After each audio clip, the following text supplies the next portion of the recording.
Well, black comedy is one of the great reservoirs of truth.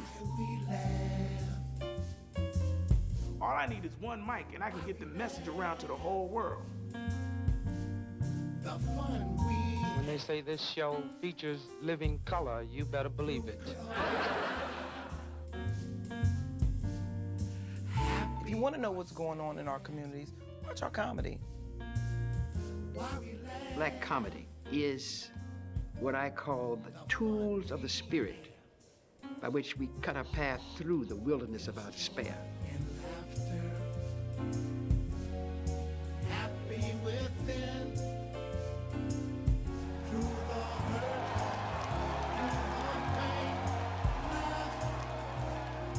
Comedians, we're healers, you know.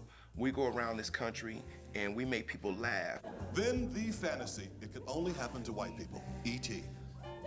You would fall in love with the long-necked, big-eyed, bald-headed, green, ugly little bastard from space. Drag him home, let him try on your mama's clothes, sleep with your kids, eat up all the goddamn food, drink up your daddy's liquor, phone home, beg him to live with you, and you cannot live next door to black folks for 5 minutes. It's sick.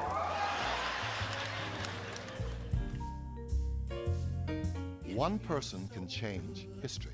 Police got a chokehold they use out here, though, man. They choke niggas to death. That mean you be dead when they through. Right? Did you know that? Wait, the niggas going, yeah, we know white folks. No, I had no idea. So funny. This is a great art form. It's the best art form that ever existed. And I say that, you know, certainly as a comedian, I bet some musician would say that that's the greatest art form, or some poet would say that this is the greatest art form that ever existed. I want it to go on after me and be better than it was before I got it.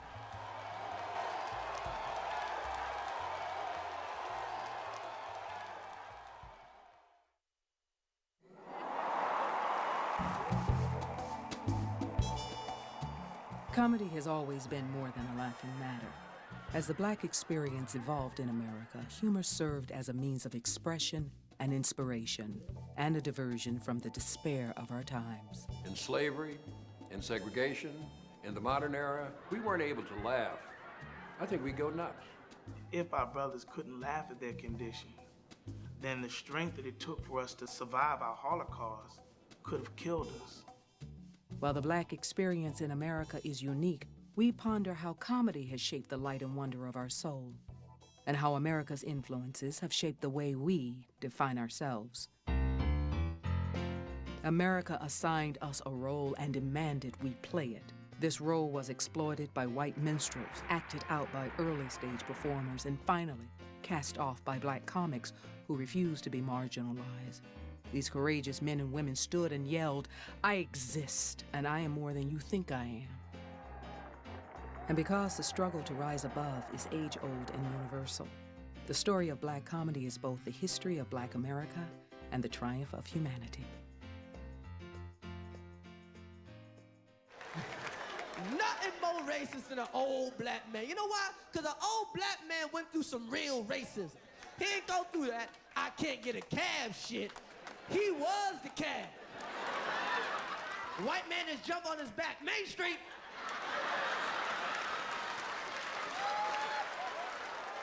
A lot of comedy emanates from being an oppressed group and trying to make some sense of that, man. And sometimes when you make sense of that, you know, you have to laugh about it. As far as I'm concerned, my job really is to make you laugh. We automatically designated Black comedians for one major role, and that is helped us to laugh to keep from crying. How in the world did we suffer and overcome the most cruel form of slavery in the history of the world? It was tools of the spirit that our comedians injected into our situation. The evolution of Black comedy began with the early minstrels and culminates with the radically self-defined persona of today's leading Black comedians who transcend all racial and socioeconomic boundaries. And I believe that so much of Black comedy and Black comics is also defined by the era in which they find themselves.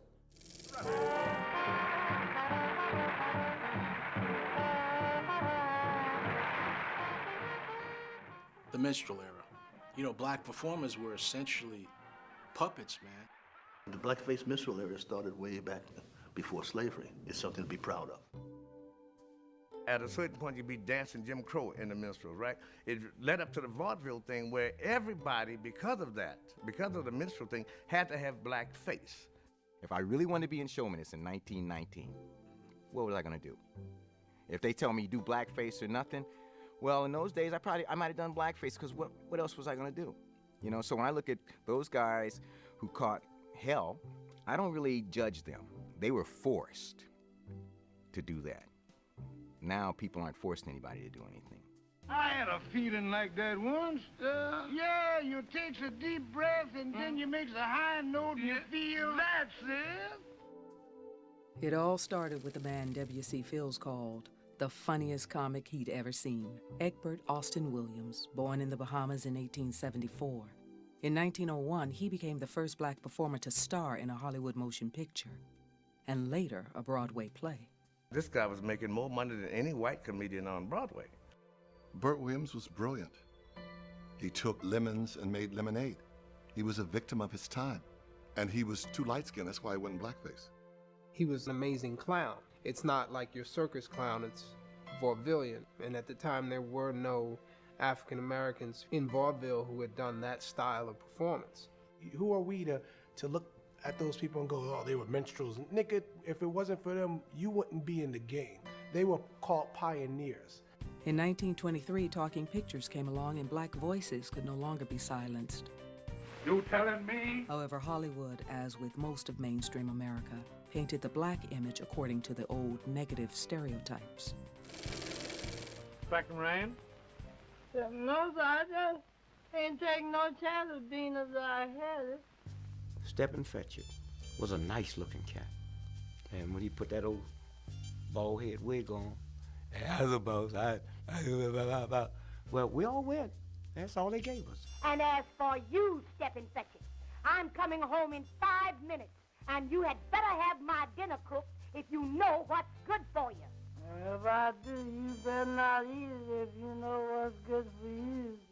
Beginning in the mid-1920s, Lincoln Perry starred in dozens of films, usually under the stage name Stepin Fetchit, a bumbling, tongue-tied servant known as the laziest man in the world.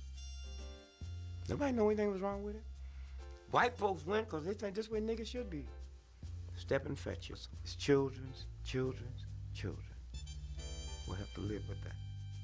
Unknown to most, Perry was highly literate and enjoyed a parallel career writing for the Chicago Defender, one of the nation's most respected black newspapers. Stepin Fetchit was actually the first black comedian to become a superstar.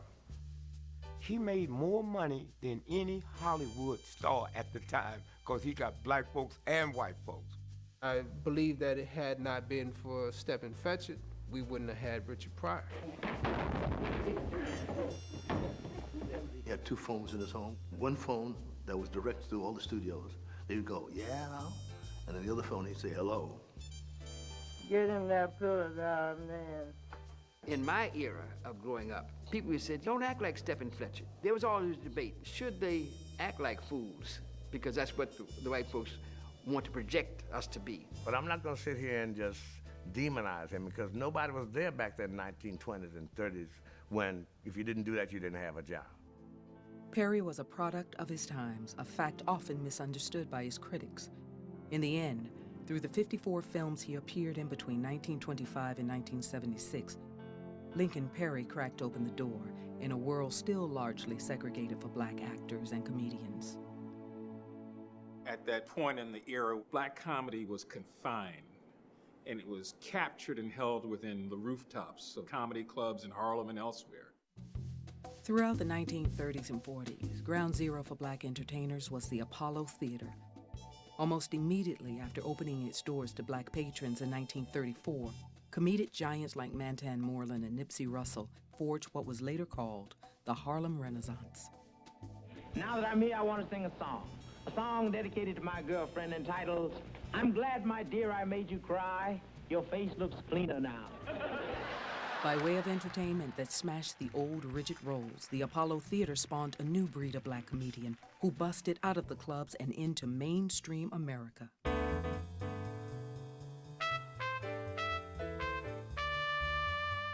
I remember a time as a child when I used to see people run down the street and say, there's a Negro on TV. It was like being the town crier because it was something you didn't see. Beulah was the beginning. And yeah, she was a maid, but you know what? Beulah was ours.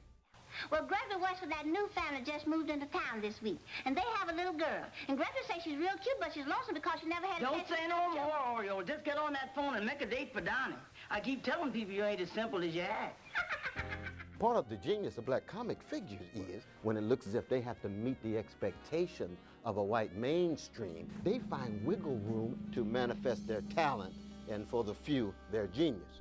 Amos, would you believe me if I told you I was doing this to keep our old friend Andy from going to jail? No.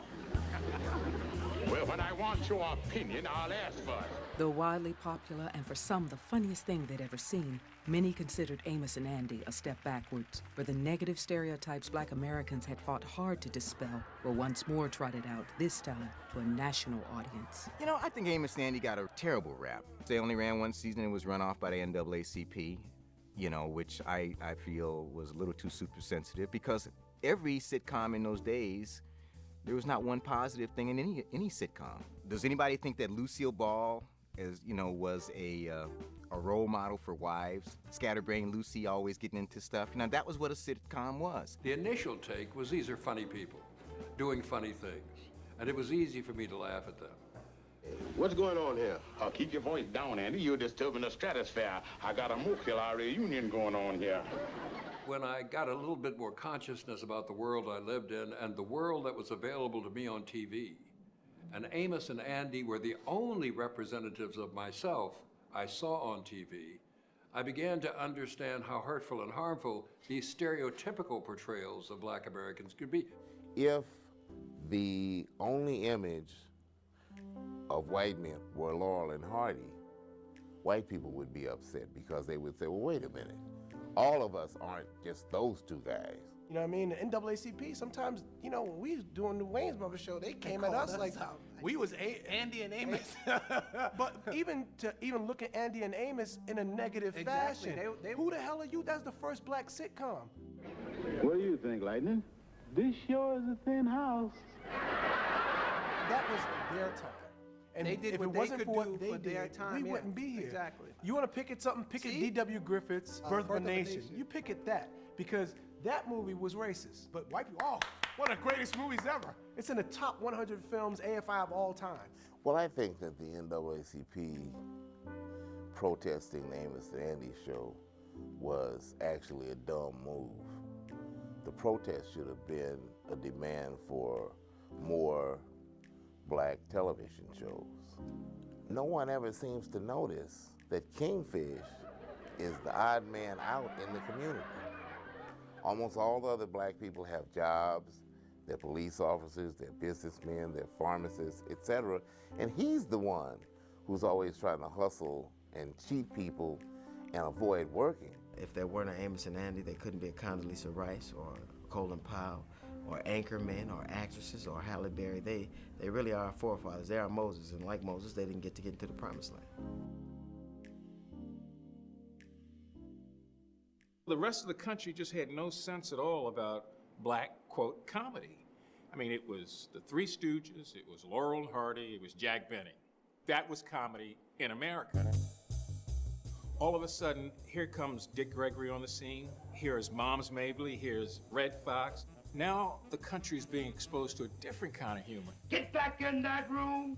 We know Moms Mabley, not because she was in some club that we were allowed to go, because she was on television. This guy come home one night, you know,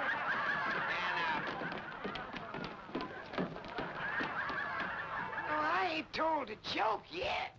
Moms Mabley was the first African-American female to gain prominence as a comedian. She talked about things in ways that she understood that other black people talked about them behind the scenes, but would never talk about publicly. And she was doing little jokes like Jack and Jill went up the hill, both had $1.25. Jill came down, she had $2.50. They didn't go up for water. and we considered that a dirty joke. That was blue in the day. Moms Mabley showed me you can take your life, put it out there on a platter for people, and it can be funny, and people can relate to it. With each new foray into the mainstream, Black comedians provided an expanded portrait of Black character, community, and culture. Independent and wise, Moms Mabley put a face on the Black female, who for decades existed in the shadows. And from these shadows, bedrooms, and barbershops, comedian Redd Foxx, in a language we all understood, thrust our lives onto center stage. Little boy about 4 years old, he was trying to go to the toilet by himself, and he couldn't quite reach it. And he just got over the edge, and the seat fell on it. Bam!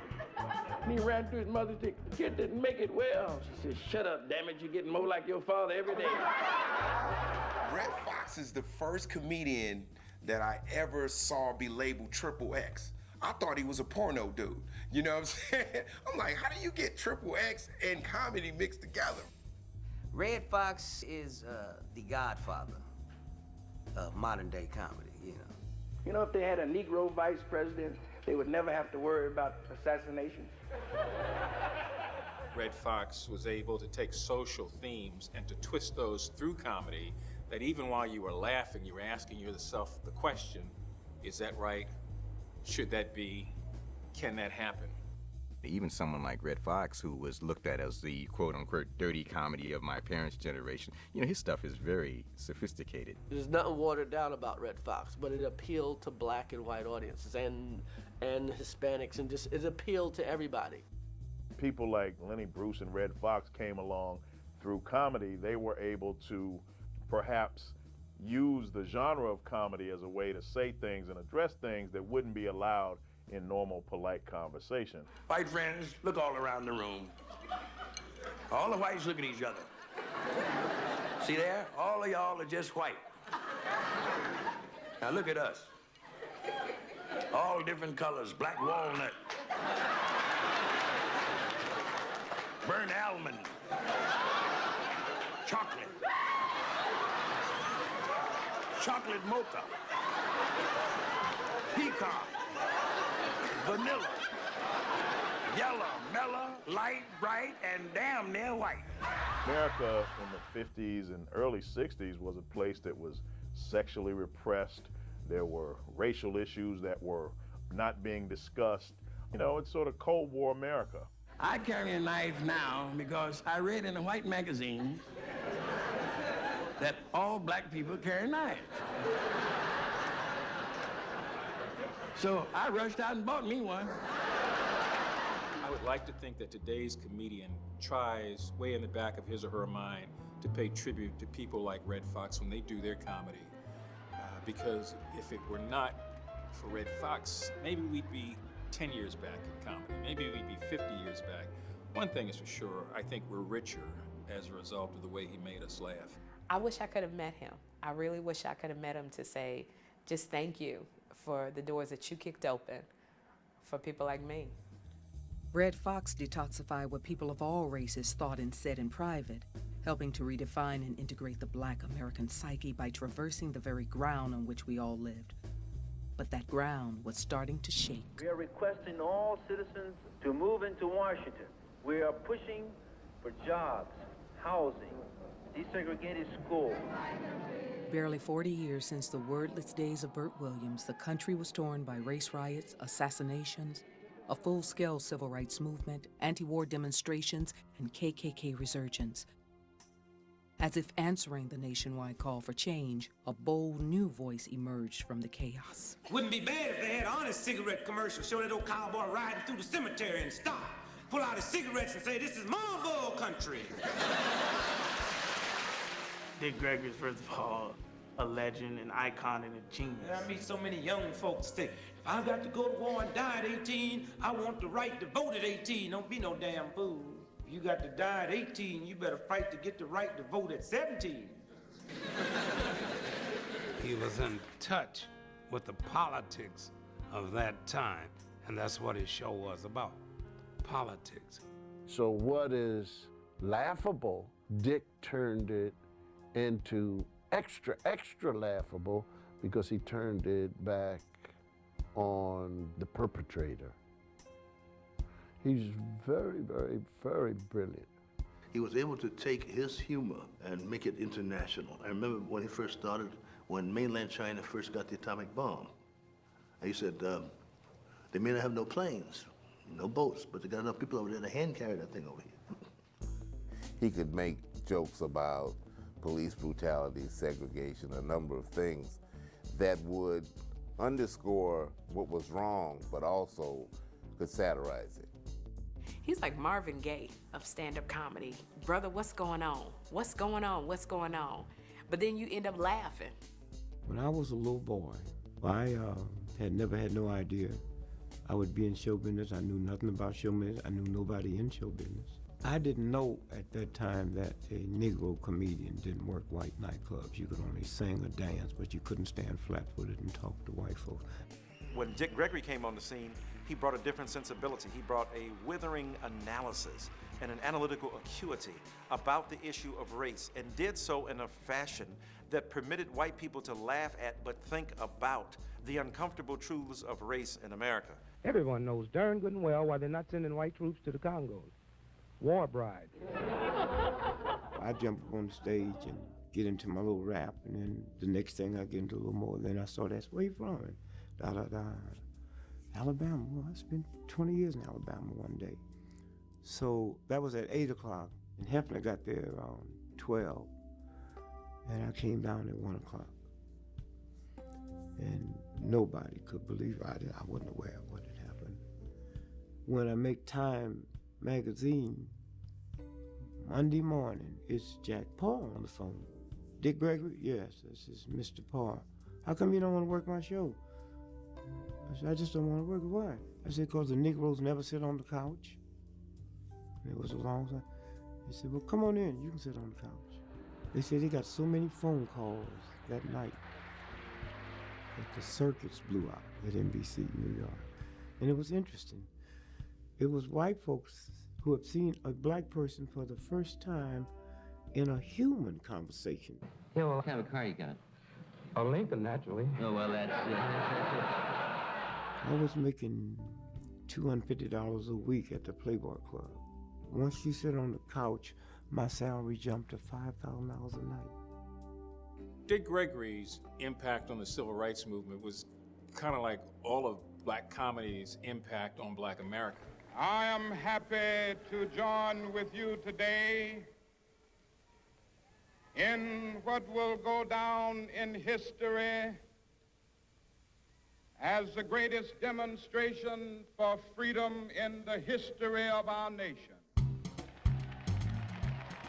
I get a call from Dr. King's office. It was kind of interesting because that's where my spirit changed.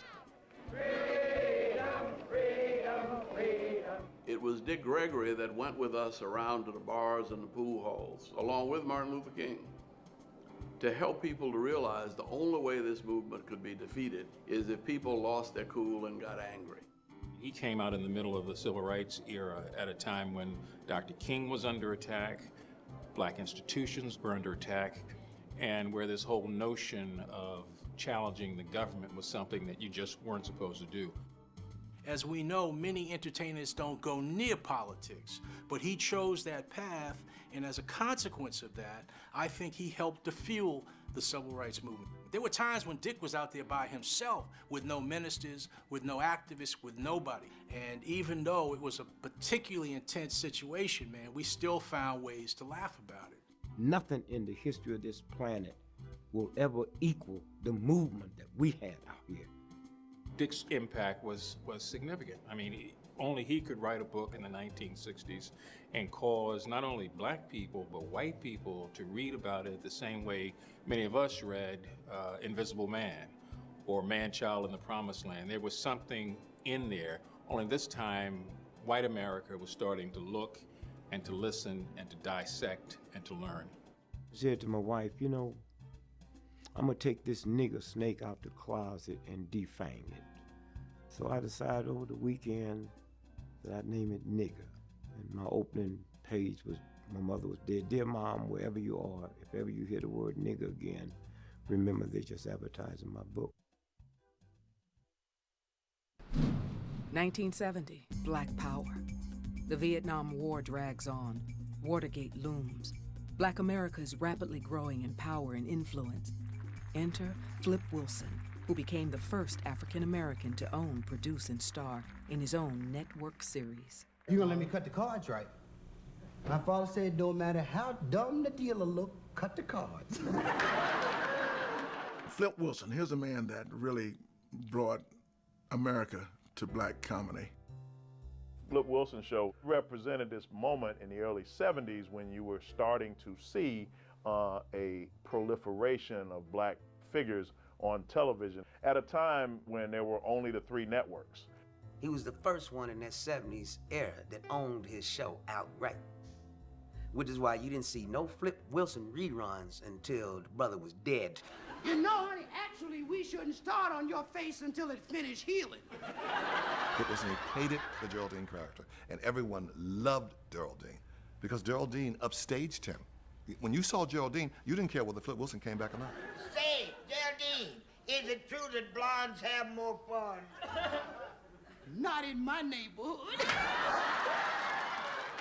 Like I say, Flip wore a dress so that we don't have to.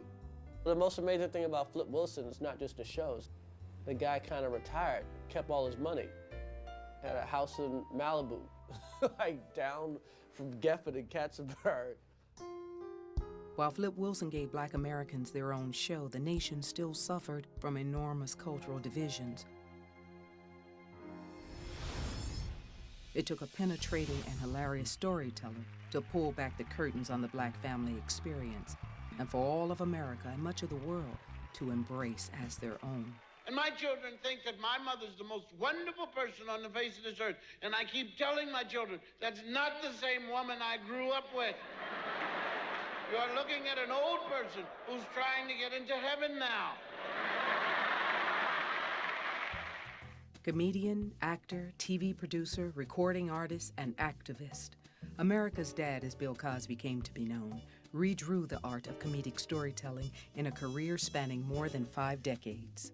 Cosby was the most successful mainstream comedian ever. I don't know that Cosby made a conscious choice to be mainstream. I think that he really was true to who he was, and he was brilliant. Bill Cosby is probably one of the greatest storytellers of our time.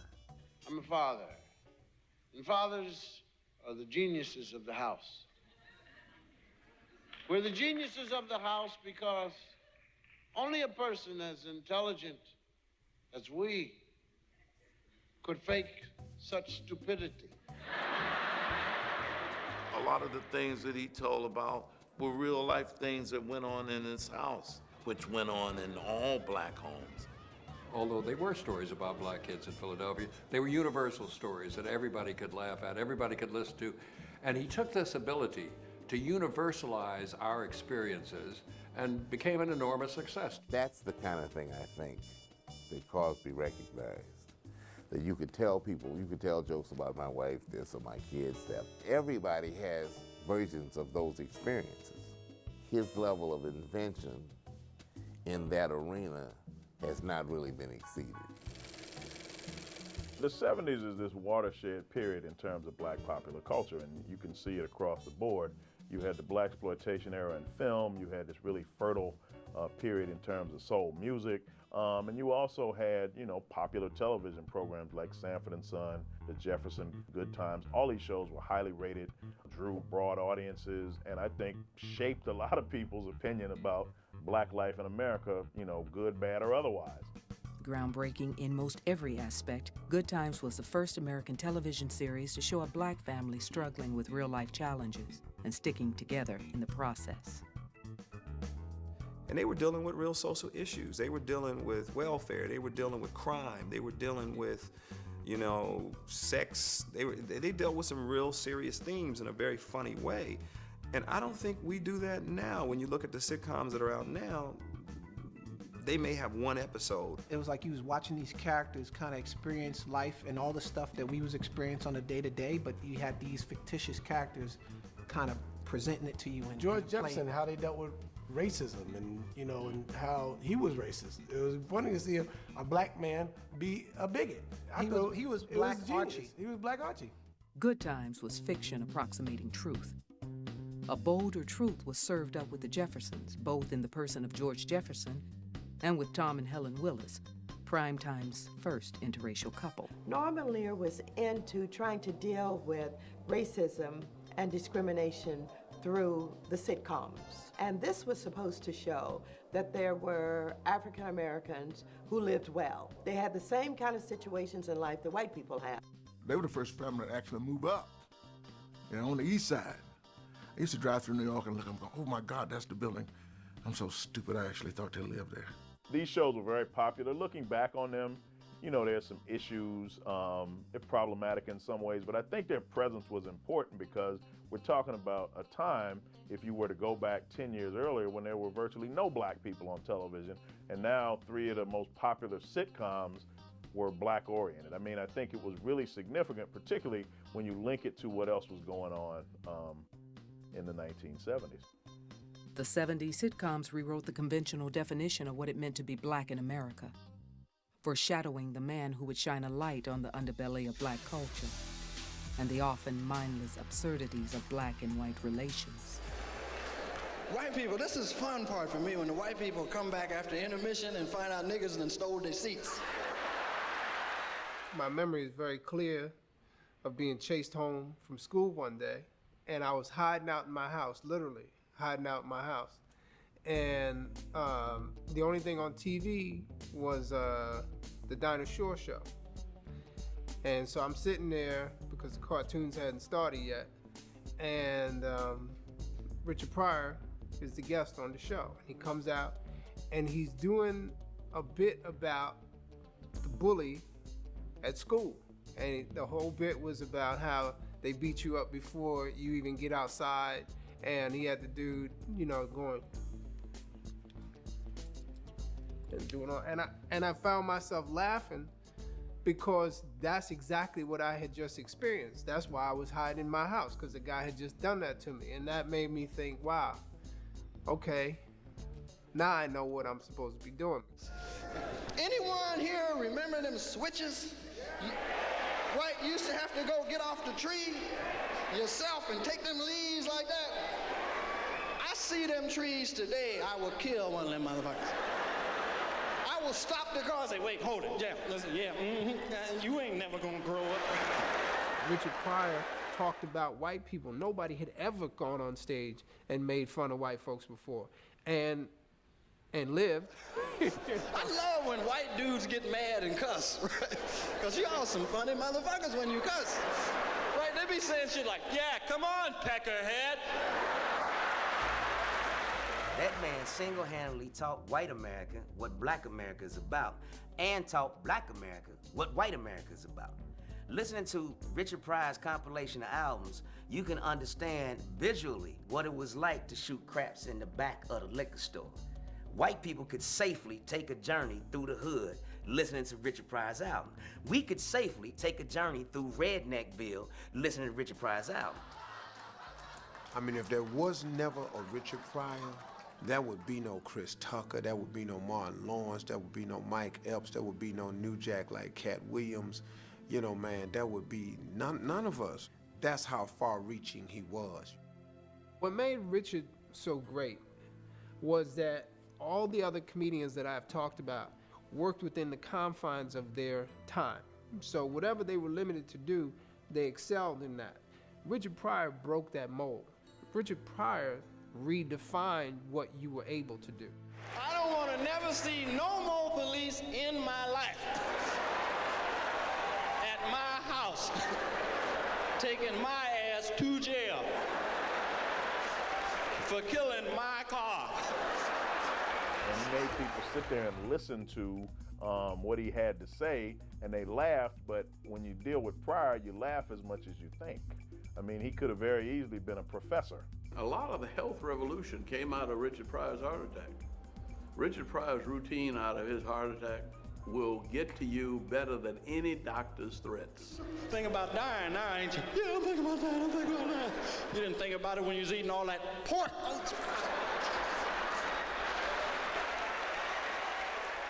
He was really a social spokesperson and had a lot to say at a time when America needed to hear it.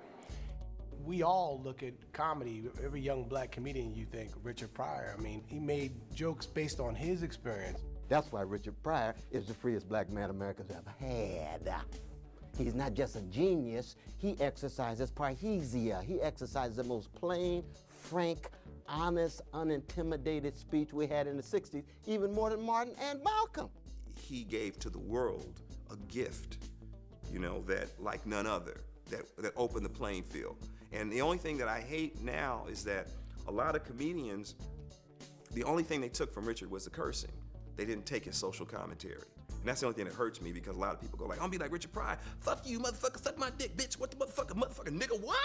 And that's all they do, and it's like, where's the joke? He talked about himself and his experiences, and that's why people were so open to him, because he just put his soul on the stage.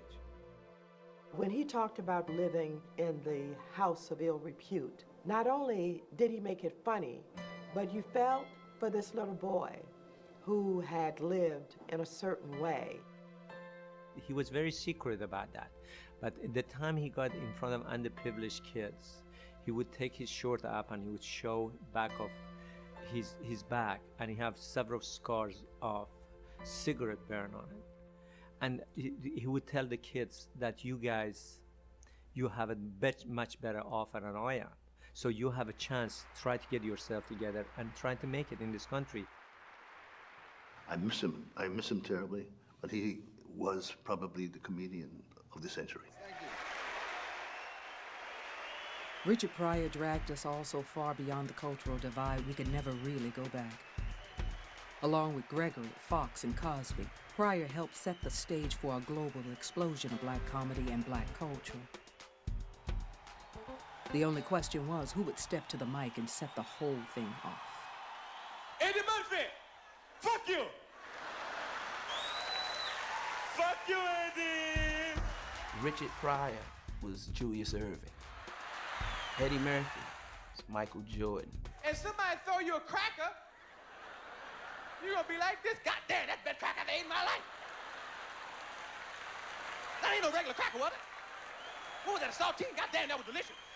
That wasn't no saltine, no, that was the Ritz. That wasn't no Ritz. I said, God, that's the best cracker I've ate in my life. Well, Eddie Murphy had the benefit of coming, behind Richard Pryor. And the same way that Lenny Bruce broke down barriers for Pryor, Pryor broke down barriers for Eddie Murphy. I am one who always felt that Eddie Murphy was compared to Richard Pryor, but the comparison was inappropriate. Murphy's material was never political. He, cursed a lot, and he told, funny stories and had funny observations, but he's not someone you think of as a political comedian. If I ever get married, I have to go off to the woods of Africa and find me some crazy, naked zebra bitch that knows nothing about money. She got to be butt naked on a zebra with a big bone in her nose and a big plate lip and a big fucked up afro. To me, he was a lighter Richard Pryor. Yeah. He did all the voices and all the mime stuff, but it was talking about not dark stuff, but fun stuff. Eddie! Eddie! I want to talk to you. When Eddie Murphy's doing comedy, there's just way less racial tension in America. So there's no need to even get that deep. Richard Pryor probably did it a little better. Bill Cosby did a little different. You can argue about who's the best. There's never been a bigger stand-up comedian, black or white, than Eddie Murphy. Now turn around, I'm gonna frisk you. Are you carrying any concealed weapons? Are you carrying, what is this? What is this? Raw, it is the most successful content movie in history. Murphy was able to capitalize on this changing sentiment in society around black culture. This is the time when Spike Lee emerges. This is the time when Run DMC, takes hip hop to the masses. When I showed my first cut, the first cut came back And the ratings board gave us a XXX rating because of language, because Eddie was cursing, grabbing his dick, and all this stuff. So then I remember we had this meeting, and I can't remember was it at Eddie's house or was it at Paramount, but it was the ratings board, the lawyers from Paramount, and we had to go through and I had to re-edit the movie. And it was like this surrealistic meeting where they had counted every curse word and we went through this whole thing of, you got 48, fucks, you got 49 motherfuckers, 3 dick grabs, and so and so. And then there was negotiation going on, and then it was like, we need to cut a bitch here. And it was like, no, I need that bitch, and Eddie was like, I need that bitch. I'll give you 2 motherfuckers for that 1 bitch. And then you can grab, I need the dick grab. I need 3 dick grabs. Okay, I give you 1 dick grab if you give me 4 bitches. I'll give you the cocksucker. I'll throw in the cocksucker, okay? And we went through this whole thing with all, Okay, he just gave us 2 cocksuckers and 4 bitches. I think that equals out. No. You said give us the motherfucker back. You want the motherfucker or do you want us to have the motherfucker? We take the motherfucker back. And so we went through this whole thing, with the ratings board. And then by the time it was done, they were like, it's an R.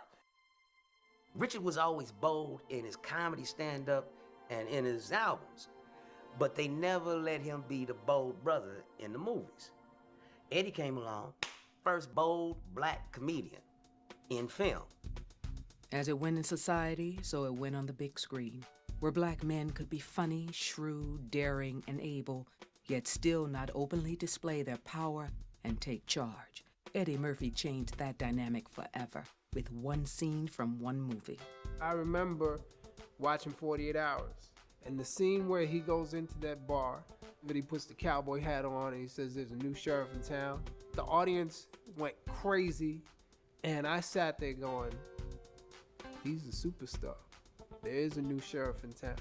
Rather than reacting in fear to what's going on to him as a black man, he takes control of the situation. And that's a very important and significant departure in the overall history of screen depiction of black comics and black males in mainstream American movies. Over the span of 80 years on stage, in films, and on radio and television, the portrayal of black Americans evolved from minstrels in blackface to human beings as real as they were diverse. Yet a sociological glass ceiling still hung over black culture, finally shattered in 1984 with the debut of The Cosby Show, the first prime-time portrayal of an affluent, well-educated black family whose humanity and success transcended and informed America and the world. The Cosby Show, bar none, one of the most impactful black television shows that affected American culture, period. There's no denying what Bill Cosby and The Cosby Show did for families in America, all families. And there were some African Americans that said, hey, that's not a true reflection of who we are. Who says that could not be? That a doctor and lawyer can live in an affluent neighborhood and represent themselves with dignity, pride, and respect, have a 2-parent family with values. Why is that not black? Now, why do we, and many comedians have said this, want to attach black with all negative attributes? And comedians have the power to change that. Just imagine my perspective, right? I'm growing up in the hood in Newark, New Jersey. I don't know nobody like the Huxtables. Nobody's living in a house where I live. I lived in an apartment. So I'm like, black people live in houses? They got upstairs, downstairs. I got like a bunk bed, and my sister is knocking the mattress off the bunk bed on top of me, you know what I'm saying?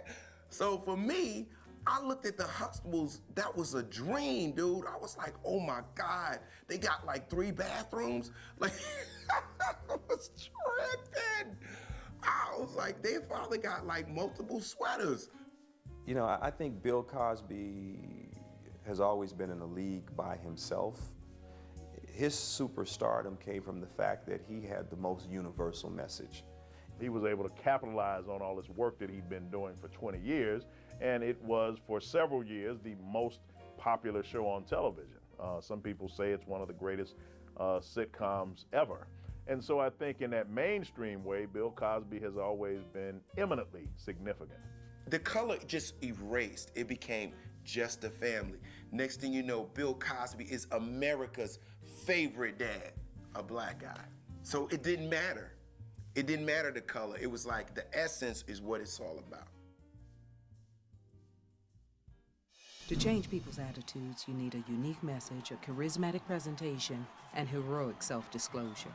In 1986, a man with just these qualities hit the stage running. His name, Chris Rock. Chris was this little skinny dude. I think that people just was like, this little dude is crazy. He's not supposed to be able to stand up there with this kind of confidence. When I started, there was no Def Jam. There's no UPN, WB. You had to figure out how to make other people laugh besides black people when I started.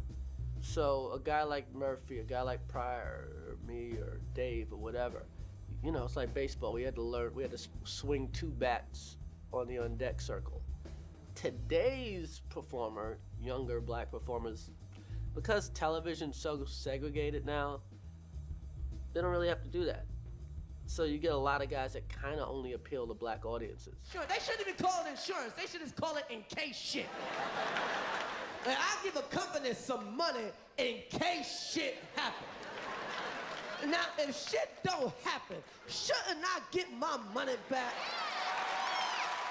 So many of these black comics out here today, they only listen to other black comedians. They don't have any range and any depth. Like, if you're an artist, you're drawing influences from any and everywhere, and you can tell that in Chris's comedy, which is why he has no peer. And now when we got no leaders, when something happens, we make the shit bigger than it is. Shit's big, but don't make it bigger than it is. I'm watching the news and like Tupac Shakur was assassinated. Biggie Smalls assassinated. Struck down by assassins, bullets assassinated. Like, no, they wasn't. Martin Luther King was assassinated. Malcolm X was assassinated. John F. Kennedy was assassinated. Then 2 niggas got shot. People in show business are always worried, what's my next job? Comedian, I know my next job. My next job's talking about you. My next job's examining, you know, the human condition and bringing light to it. Chris Rock is the young Jedi master. He elevates the game. You know, Chris does a very smart routine. In fact, he was mentioning things that the audience didn't know about. He had a very interesting point of view on wealth versus being rich and stuff like you're wealthy being, you know, it's very, very good stuff. I actually said, man, you know, you're educating these people.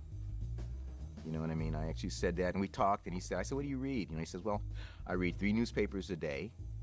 I have in my contract that I have to, when I get picked up, I gotta have 3 newspapers in the limo. And I read nothing but nonfiction. And I remember thinking, well, here's a cat who is got a GED, but he's interested in developing his mind, and as a result, his humor reflects that. They ain't curing AIDS, shit. They ain't never cured AIDS. They ain't never cured AIDS. Don't even think about that shit. They ain't cured AIDS because ain't no money in the cure. The money's in the medicine. That's how you get paid on the comeback.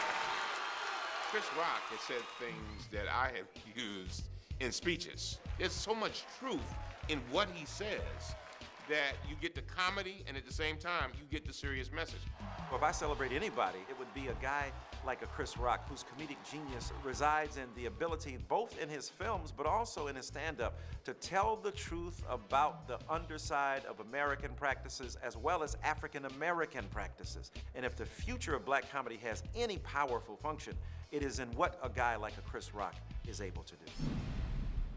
By the late 1980s, black comedians had effectively forged their own space, presenting the depth and diversity of black America. However, one voice had yet to be heard: the modern, self-defined black woman. Her one-woman Broadway show ran for 156 sold-out performances. Her children's books are bestsellers. She was the first black woman to host the Academy Awards and one of only 10 people to have won an Oscar, an Emmy, a Grammy, and a Tony Award. She's Karen Elaine Johnson, known to the world as Whoopi Goldberg. I don't want to have sex. I don't want to talk. I don't. Oh. Listen, you say, oh, now. You wait a couple of years. You wait till it's a lot of work when it's like, okay. All right. Sure, fine, where?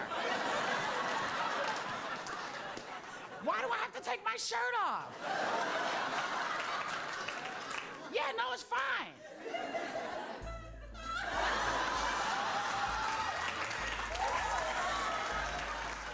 The way she wears her hair, the lack of makeup, and her rough texture clothing makes a statement. And the statement doesn't have to be glamour, it has to be real. And what I find is a very real comedian that takes on the issues. She has a lot of layers to her, you know. She represents women. She is, I feel like a political activist under everything. She has a purpose and, you know, she believes in right, what is right. Like the N-word. That's what we have to call it now. The N-word. And everyone says, don't say it again. We should put a moratorium on it because it's a bad word. It's a word that raises all kind of connotations to people, and it's bad. But see, it's not bad to me because I don't know any and I've never been one. She's very political. She's with us on important issues. She comes to Washington, D.C., she lobbies, and she places it in her comedy. Whoopi has completely taken me under her wing. She said to me, you know this is monumental. It's two black women on a major network on a talk show. And I said, I know. She nudged me. She said, no, you know this is monumental. Whoopi has been criticized a lot in the black community because they didn't understand her comedy. And she never did the black thing, you know, totally. She was kind of universal. She's an original. She's an authentic personality, and she makes a tremendous contribution. Whoopi's the kind of person who will see something happening to somebody and she'll send a check to them, but the check will never say Whoopi Goldberg. Somebody else signs it, and they never know that was Whoopi Goldberg that helped me out. So Whoopi probably got a school in Africa too. We just don't know about it, because that's how cool she is.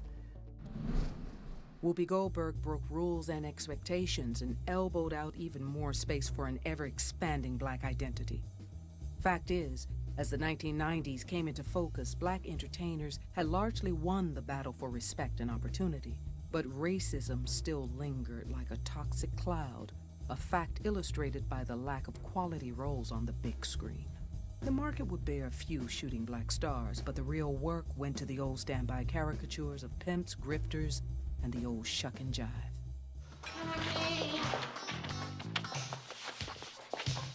Talk to me, Tommy. I'm mad. This would no longer play for actor and director Robert Townsend. Infused by the entrepreneurial spirit embodied in the 1990s hip-hop movement, Townsend created his own opportunity using credit cards and IOUs. The result was a timeless classic, Hollywood Shuffle. Because in UB got your gang. But when my gang finds out, oh. What's the line? I ain't be got no weapon. I ain't be got no weapon. Robert Townsend showed comics, this is how you hustle. He believed in this movie, he had persistence, and when everybody said no, he was like, I'm not taking no for an answer. Brother Robert Townsend with Hollywood Shuffle brought in a comedic way how Hollywood minstrelizes the African-American image and has us play to stereotypes that exist in media. He's always been a conscious force in that. Hollywood Shuffle was born out of a lot of pain. I had auditioned for so much negative crap that I was starting to die. And I remember telling Keenan, I said, why don't we make our own movie? Townsend actually invented comedic situations that were actually funny in terms of the invention of them. It makes it very clear how stereotypes can be made fun of, and you can also, at the same time, be made to think about what cooperating with stereotypes really means. Black comedians had always led the way in the quest for equality in mainstream America. But no cause can forever expand. In Los Angeles, New York, Miami, and beyond, new black-owned clubs provided the space for some much-needed consolidation. And for new comedians to emerge, satirize, and celebrate with each other who we had all become. Between 1985 and 1990, there weren't a lot of quality black comedy clubs. A lot of the white clubs, you know, you couldn't perform unless you were a star already or something. There was all these different loopholes that you had to go in just to do 5 minutes or jump over to get 5 minutes at a Comedy Store or get 5 minutes at the Laugh Factory or the Improv. You know, you had to be technically a star already. The key point during the 80s is there was an explosion of black entrepreneurship in the entertainment sector. There are a lot of African-American owned music labels.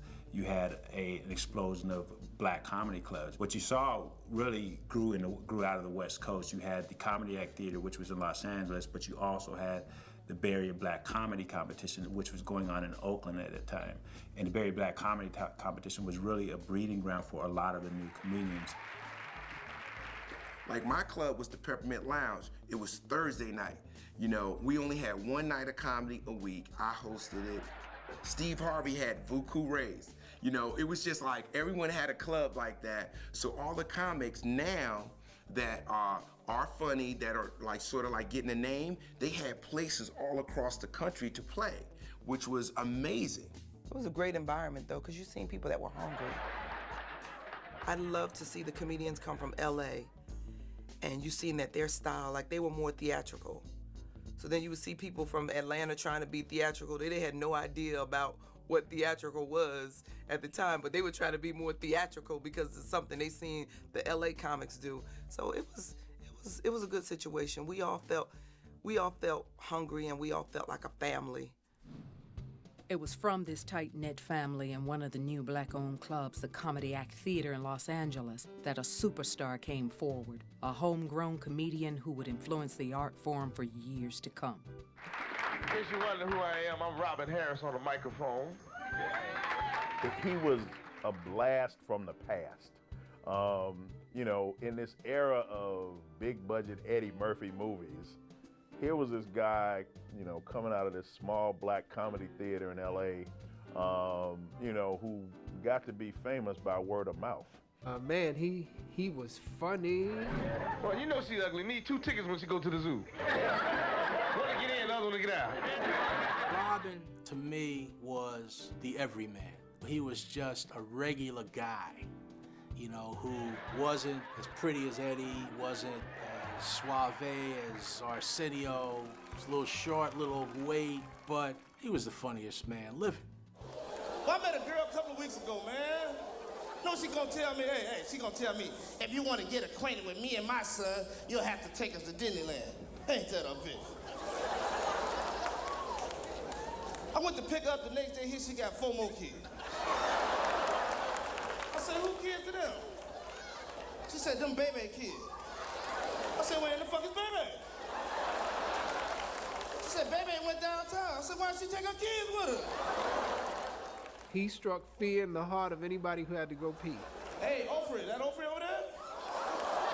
How you doing, baby?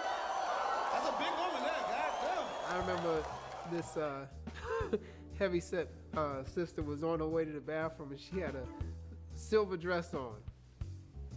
And he said, where you going looking like a baked potato? And man, the image was just priceless. Hey, brother. Wanna put your feet back? Look at it, big ass feet like that, man. Stand on Broadway, trip the people on Main with your feet. Everything that was coming out of his mouth was just, he was hitting it. And his eyes was all big and, you know, he was sweating. And I just remember thinking, I want to do that. I want to have that effect on the audience. Then when he said, he told me, well, you got an ugly woman, you can tell her anything. Bye, bitch, I'm going to the moon. You be careful now. Damn. Like you could just, when you can just quote this stuff off the top of your head, that means you have made an impact on comedy forever. In the beginning, it was rogues and servants on the vaudeville stage. Now, black comedians were performing in black-owned clubs and in their own TV series. This remarkable cultural progression was mirrored in the 1990 political landscape, where black Americans held seats in Congress, and Colin Powell was chairman of the Joint Chiefs of Staff. Meanwhile, urban street culture was sweeping through sports, fashion, film, and finally television, where a producer and a show were shattering the rules of comedy and putting them back together in a brand new way. Everybody tuned in to see the Fly Girls. They tuned in to see Homie the Clown and what Homie the Clown was gonna be mad about. They tuned in to see Jim Carrey. This was a show, and I don't think it's ever been done since, with the success that In Living Color had, of where they were able to take the vignettes and do social commentary and just do stuff that was just plain, it was just plain crazy. Can I have a girl? Dog, he act like he seen a baboon or something. How the hell do you get a clown to go up and slap kids in the head? Damn it, this is primetime TV. How do you make us accept that? It was probably the most criticized show in the history of TV because, you know, we ruffled feathers, we pushed envelopes, we made fun of people who had never been made fun of before. In 1990, you had a new network that was created called Fox. A Fox, brand new network, going against the grain, trying to be untraditional, not ABC, CBS, or NBC, and was trying to introduce something new and fresh. So they introduced a show called In Living Color.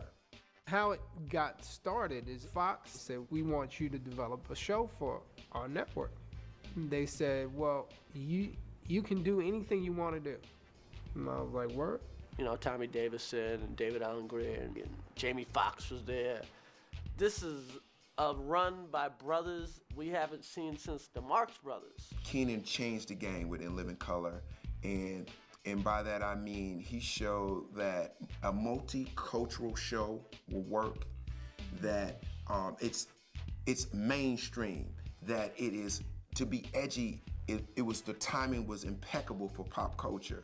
The impact of In Living Color, man, it taught white Hollywood how much revenue black people can produce. Def Jam gave a lot of black comedians hope. You were able to see people that look just like you living out their dream. Def Comedy Jam was like playing at the Rucker in Harlem, right? The baddest street players in the country play at the Rucker. You gotta play at the Rucker if you all that. Kobe had come from LA to play at the Rucker. Okay, you think you're bad, you gotta play at the Rucker. Def Comedy Jam was that place. You had to play. Before Def Jam, you know, you had your one black comedian that's famous at a time, you know. Richard Pryor, then Eddie Murphy. Then Def Jam came on and it opened the floodgates. It created the demand for black comedy, for live comedy, because it showed for a 3-year run that without even marketing comedians, where the people were hungry to see live stand-up. The Def Comedy Jam was a good vehicle for a lot of very, very talented people. Most who would have made it to the same space they're in now, but it was a springboard for the Chris Tuckers, Martin Lawrence, Jamie Foxxes, you know, so many of us, you know, Steve Harvey's, Bernie Mac, and just lots of artists came through. Def Comedy Jam was their first exposure to mainstream America. It was a gold rush and everybody was coming and everybody wanted to be a comic and there was nothing but comics. You from Chicago? Okay. You from Dallas? You from DC? You from Jersey? Let's make it happen. Right now, you got 4 minutes. Let's see what's happening. This is the real crowd. This is the New York crowd. It's gonna be crazy. If you make it, it's gonna be amazing. If you don't, we won't air it. Black America watching it, it's the buzz on the street. Now, white America is on HBO. They're like, wait a minute, let me flip through this. It's an extra thing we got. It's a special. Watch it, and it's funny as hell to them. When Def Comedy Jam first started, you know, it was great. I mean, again, think about the comedians who, you know, made their name on Def Comedy Jam. A guy like, you know, Martin Lawrence, a guy like Chris Tucker, you know, D.L. Hewley, you know, all of these popular black comedians of today, you know, many of them made, you know, their name on Def Comedy Jam. Thank you for coming out. God bless. Good night. In bringing the Black Club experience to the world stage, Def Comedy Jam spawned one of the most successful comedy revues of all times, the original Kings of Comedy, which in 2000 toured the country to sold-out arenas and was made into a concert film by director Spike Lee. What I thought was smart about Kings of Comedy, they took 4 of the favorites So now everyone knows who Bernie Mac is. Everyone knows who D.L. Hughley, Cedric the Entertainer, and Steve Harvey is. So why don't we just take their superstars and put them on one show? You get the power-packed funny in one show. Next thing you know, history. You ain't never in your life heard of 3,000 black people dying at the same damn time. I don't give a damn if it was on the ship. And I know half us can't swim. You saw the movie. The band was playing as the ship went down. What black band you know gonna keep playing with the damn ship going down? Kool and the Gang would have been unplugged and shit. Man, let's get the fuck out of here. Kings of Comedy was a $300 million franchise. When you look at the live tour, you look at the movie, you look at the DVD, you look at television, it was a $300 million franchise, easily. Hollywood definitely started to take notice. You know, I always ask God to make me one of the premier stand-ups in the country. Not the premier, just one of them, you know. And I want to stand there for 90 minutes and every 8 to 12 seconds produce a house laugh that touches 80 to 85% of the house every time I tell a joke. Bernie Mac cracks me up. Scare you, motherfucker. Fucking thing is on. Come around, hit somebody in the motherfucking head. When you come to pick your kid up and he got a knot on the corner of his head, you say, what happened to my son? I'm gonna tell you, I took a hammer and slapped the fuck out of him. Jumping on my goddamn couch. D.L. Hughley has a marvelous kind of ability, I think, that might be closer to some of the social comics that I remember because of his ability to still use the dynamic of what's wrong in America. Here are the facts about foreign service. Here are the facts about Congress. Here are the facts about legislation, and weave it into everything else. Like, I don't care who you are, you just find something that clicks. And some people find it real early, and some people never do. And when I picked up a microphone, I got that this was what I wanted to do for the rest of my life. White folk, they quit a job, give it a 2-week notice. I'm quitting in exactly 2 weeks. Black folk, we get to quit a job, it's gonna be a surprise. We walk in 4 hours later. Look here, let me holler at y'all. Fuck each and every last one of y'all. You must have a new job. You goddamn right I do. Tell you what it is, you can fuck up my resume. The great reward for this gig, for being a comedian, is that if you're good at it, you get to do it again. And so I'm really having a ball. What came out of Kings of Comedy, Steve Harvey gets his own TV show. Cedric the Entertainer on the Steve Harvey show. Bernie Mac ends up getting a TV show. D.L. Hughley gets a TV show. They all spun out of Kings of Comedy and got their own network shows. When the original Kings of Comedy franchise grossed over $200 million, corporate America rushed to squeeze black comedy for all it was worth. With such instant and boundless demand, it was better to have 1,000 Stepin Fetchits than a few Chris Rocks. There's always a place for a black coon, and whomever he is or whomever she is, if she raises her hand and say, I'm ready to coon, someone will say, come this way, we got a job for you. From the music to television, if you're not cooning, you're not on the air. The Dumb Nigga sells great. He's the greatest seller right now. America's always had black comics dumbed down. I mean, the cooning's always been there. People know when they're cooning. It takes practice to be a coon. They don't even know they're brainwashed. It's sad. And you know, there was a time when you could justify that by saying, well, there's nothing else we can do. We have to do this. The people will not pay us to do anything but this. But that's not true anymore. You don't have to do that now. If you do that now, you're making a choice. When some young, inexperienced comedians presented mindless and vulgar stand-up routines, critics argued that black comedy had been beaten blue. However, the real problem was an industry-wide failure to remember what had made black humor great in the first place. The need for talent sometimes exceeds the talent that's available. And so you get a lot of people out there who just aren't ready to be on TV. The market has become oversaturated with comedians who are not there because of the love of the craft, but are there for the love of the quick buck. So they're going to do whatever it takes to make a buck, including borrowing jokes that have been told, you know, before by people who actually spent time putting that joke together. And the first words out their mouth was, "You motherfuckers here, yo niggas here." So I said, "Oh." Every last one. So I said, well, it looks like they want to establish their profanity credentials right up front. Because why do you walk out and say, "Yeah, all you motherfuckers here," you know what I mean? What's the point of saying that as the first thing you walk out to an audience? But in our period of the new freedom today is that you too, Negro, can be as untalented, as insipid, as uninventive, as crude as we have been. Damn, did he just say that? Yeah, well, he's fresh out the box. Somebody just gave him a microphone.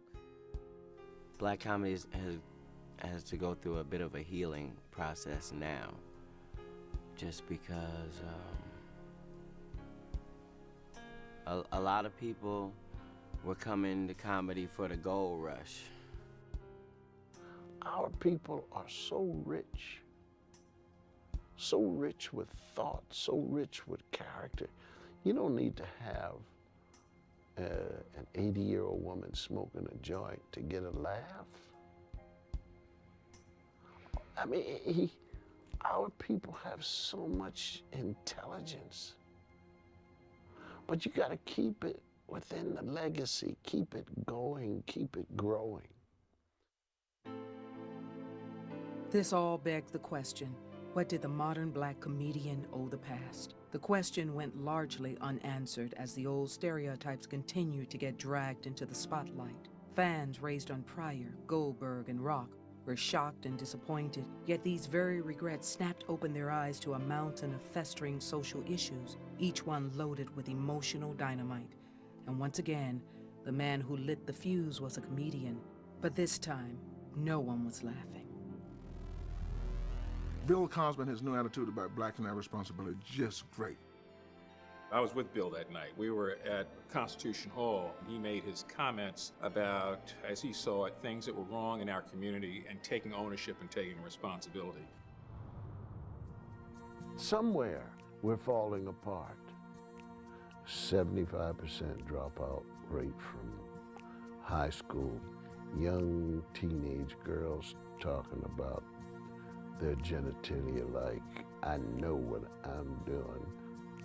When it got to murders, boys blowing boys' heads off, that's when I had enough. And so that day, in that hall, in front of people who had come to celebrate 50 years, Brown versus the Board of Education, NAACP, National Association for the Advancement of Colored People, and Howard University, historically black college, I spoke my mind. You know, the comments that he said were sobering. They weren't easy to hear.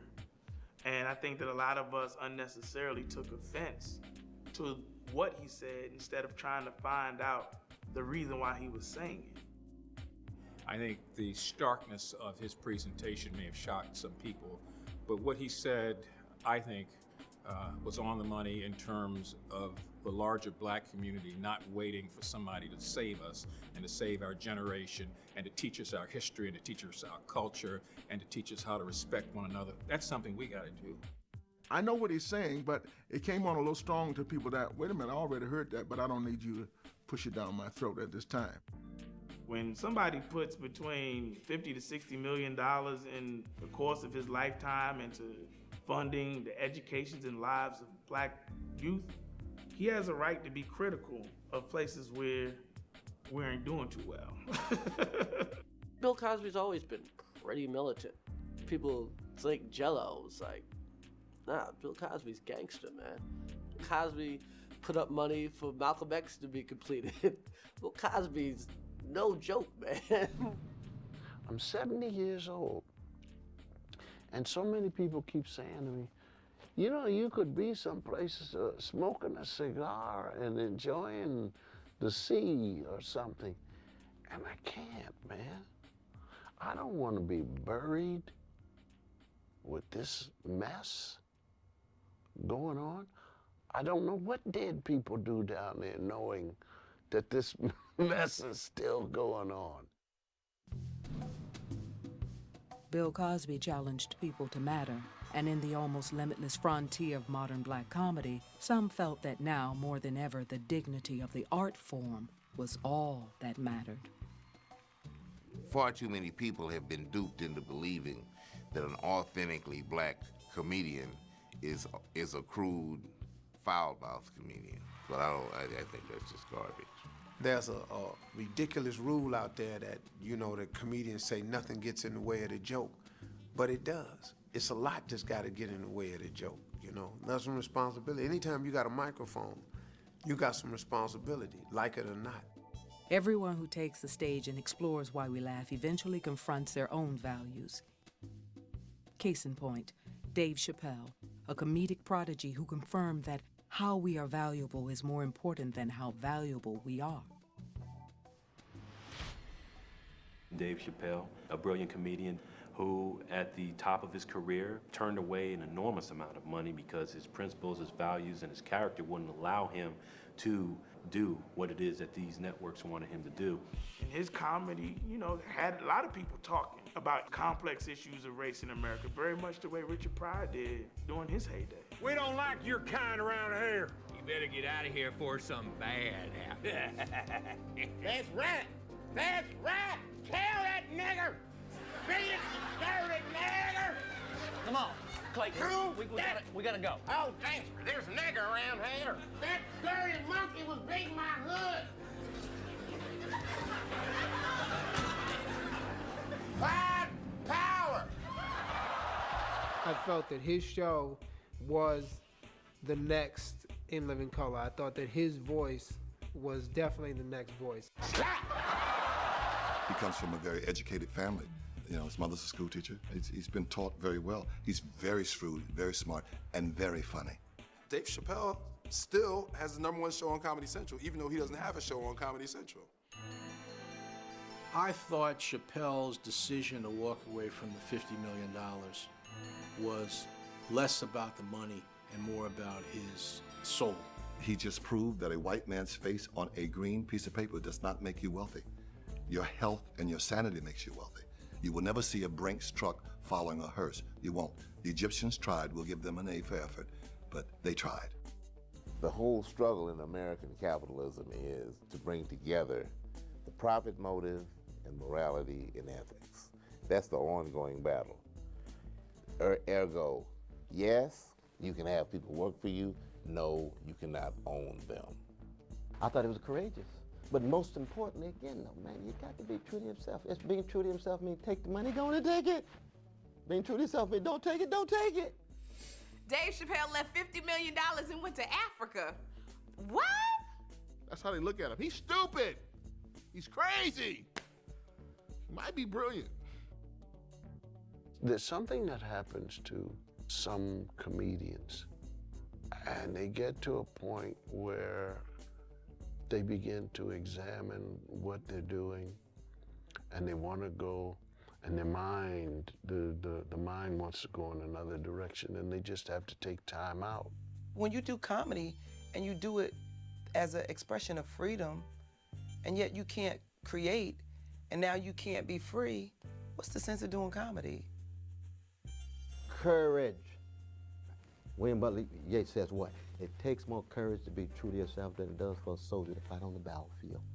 That's what our comedians have always exemplified at their height. If a man happens to be 36 years old, as I happen to be, and some great truth stands before the door of his life, some great opportunity to stand up for that which is right and that which is just, and he refuses to stand up because He wants to live a little longer, and he's afraid his home will get bombed, or he's afraid that he will lose his job, or he's afraid that he will get shot or beat down by state troopers.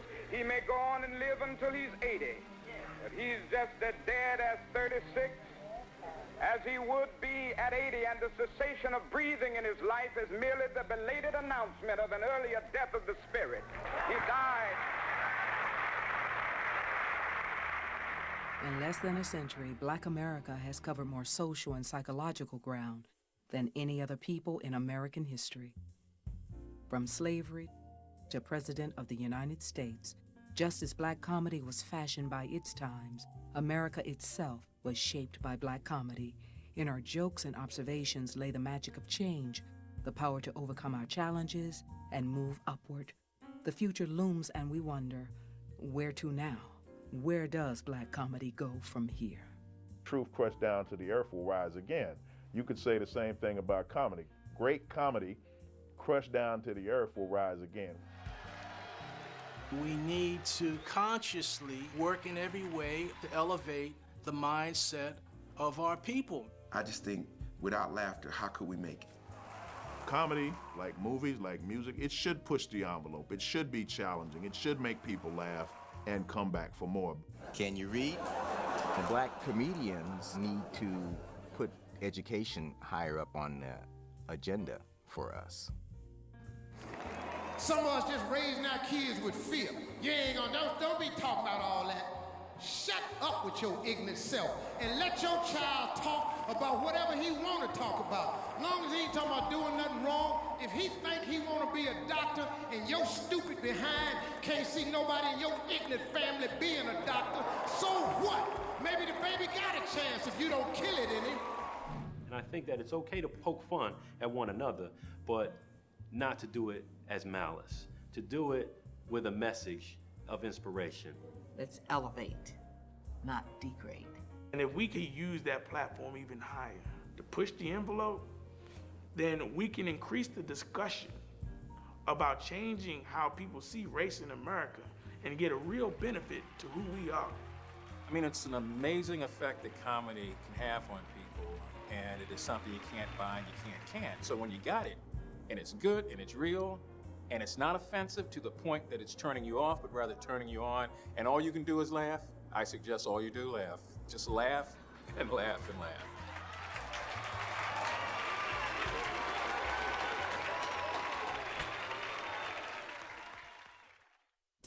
Is comedy better than sex? That's a hell of a question, man. It's better than sex. It's better than drugs. Comedy is so much better. No, sex is far better. You kidding me? Let me see. Orgasm, chuckle. Orgasm, always gonna win. Comedy and sex. I'm proud to be good at both of them. You know, at this age, sex is like a fine wine. So they're probably neck and neck. No, comedy is not better than sex. It goes on longer. Like, hey, I can't have sex. I gotta get on stage. I was so addicted to it. I don't know if it's better than sex, but if you do comedy as you're doing sex, that could be kind of cool too. No. Interviewer. You mind if I go? That was the hardest thing we had to do all night, wasn't it?